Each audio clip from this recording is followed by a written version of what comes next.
Buat siapapun yang suka ngejudge orang lain gara-gara dia ngelakuin suatu dosa, ini dengerin satu hadis.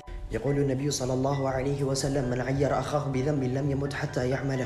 Barang siapa yang mempermalukan saudaranya sendiri gara-gara dosa yang dilakukan oleh saudaranya, maka dia tidak akan meninggal kecuali akan melakukannya. So, sekarang kamu mengejek saudaramu yang melakukan suatu dosa, kamu mempermalukan dia. Intinya kita ngatain seseorang gara-gara dosa yang dia lakukan, kita mempermalukan dia, maka kamu tidak akan mati. Ini lam yamut, maka dia tidak akan mati hatta ya'malah, kecuali dia akan melakukannya. So, ketika kamu mengejek pezina, atau ketika kamu mengejek seorang pemabuk, atau ketika kamu mengejek pendosa-pendosa lainnya, bukan menasihati, tolong bedakan antara menasihati dan mengejek.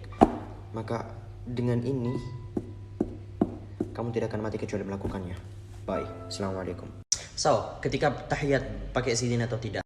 Sebenarnya sama-sama bisa. Kamu pakai sayyidina boleh, gak pakai sayyidina boleh. Dan ini bahasanya panjang juga oleh ulama. Tapi kalau kamu tanya Husain, saya lebih ngikutin terhadap pendapat ulama yang bilang kalau ketika kita sholat, bukan di luar sholat ya. Kalau di luar sholat saya pakai sayyidina biasa. Allahumma shalli ala sayyidina Muhammad wa ala sayyidina Muhammad kama shallaita ala sayyidina Ibrahim wa ala sayyidina Ibrahim, pakai sayyidina biasa. Tapi ketika dalam sholat, saya gak pakai. Saya lebih cenderung buat asyhadu an la ilaha illallah, asyhadu anna Muhammadar Rasulullah, Allahumma shalli ala Muhammad. Guys, siapa di sini orang-orang yang suka tidur setelah subuh?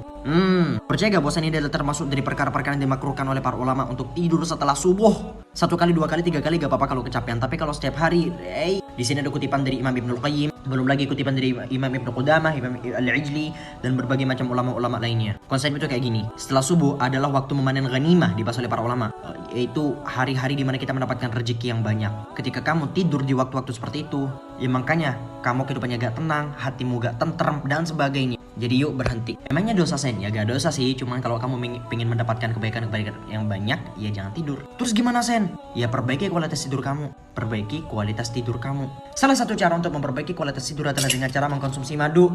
Apalagi madu yang kau dapetin kali ini adalah madu sidr dari Kashmir, dan termasuk daripada salah satu madu terbaik. Bismillahirrahmanirrahim.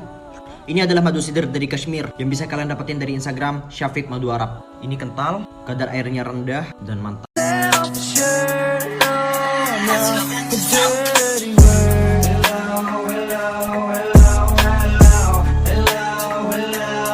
An-Nabi sallallahu alaihi wasallam, laqad kana lakum fi Rasulillahi uswatun hasanah. Sungguh ada pada diri Nabi sallallahu alaihi wasallam suri tauladan yang terbaik. Ketika kita berbicara mengenai sosok Nabi sallallahu alaihi wasallam, maka jangan pernah membayangkan bahwasanya beliau menggunakan mahkota, menggunakan jubah sebagaimana seorang raja. No. Nabi sallallahu alaihi wasallam adalah sosok yang mutawadhi', rendah hati, dan sosok seperti ini yang hilang dari kita. Diceritakan ketika ada seseorang yang datang dari luar, tidak pernah bertemu dengan Nabi sallallahu alaihi wasallam, tidak pernah melihat Nabi sallallahu alaihi wasallam, dan Nabi sallallahu alaihi wasallam duduk bersama orang-orang. Selalu saja orang asing berkata, "Ayyukum Muhammad?" Siapa di antara kalian yang bernama Muhammad? Ini menunjukkan bahwasanya Nabi sallallahu alaihi wasallam itu berdiri sama tinggi, duduk sama rendah. Abdullah bin Salam radhiyallahu an, ketika masih menjadi seorang Yahudi, beliau berkata ketika dikatakan qadima Muhammad, telah datang Muhammad, kemudian orang-orang berkumpul di sekitar Nabi Muhammad. Ketika aku melihat wajah Muhammad, maka sungguh ini bukan wajah pendusta. Guys, aku hidup di lingkungan pesantren. Aku pun bisa kalian sebut sebagai anggap aja anak kiai. Gak semua santri itu kayak gitu. Justru ada santri yang bertahun-tahun belajar tapi kelihatannya dia belajar, padahal hakikatnya dia tuh gak pernah belajar. Dan contoh dari santri yang kayak gitu ya, yang bakalan ngomong kayak gini. Kayak ini nih. Aku tuh dari dulu gak pernah memandang rendah terhadap semua pendosa. Pendosa ya, saya gak sebut K-popers pendosa, no, saya gak berani untuk menghukumi. Cuman saya tuh gak pernah memandang rendah para pendosa.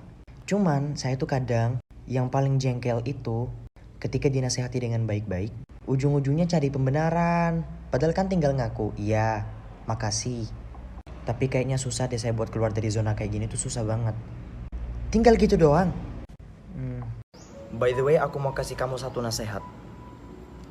Jangan pernah meremehkan atau mengucilkan atau menganggap rendah orang yang apabila kamu berbuat salah kepadanya, niscaya dia tidak akan pernah peduli tentang berapapun jumlah kesalahanmu. Dia akan memaafkanmu. Dia tidak berkata apapun, padahal kamu benar-benar merugikan dia. Jangan meremehkan orang-orang semacam ini. Karena ketika kamu melakukan satu kesalahan yang fatal baginya, dia akan pergi selama-lamanya dan tidak akan kembali. Dan itu adalah kejadian yang paling fatal. By the way, jangan lupa download Hello App dan dapatkan kesempatan untuk mendapatkan iPhone 12.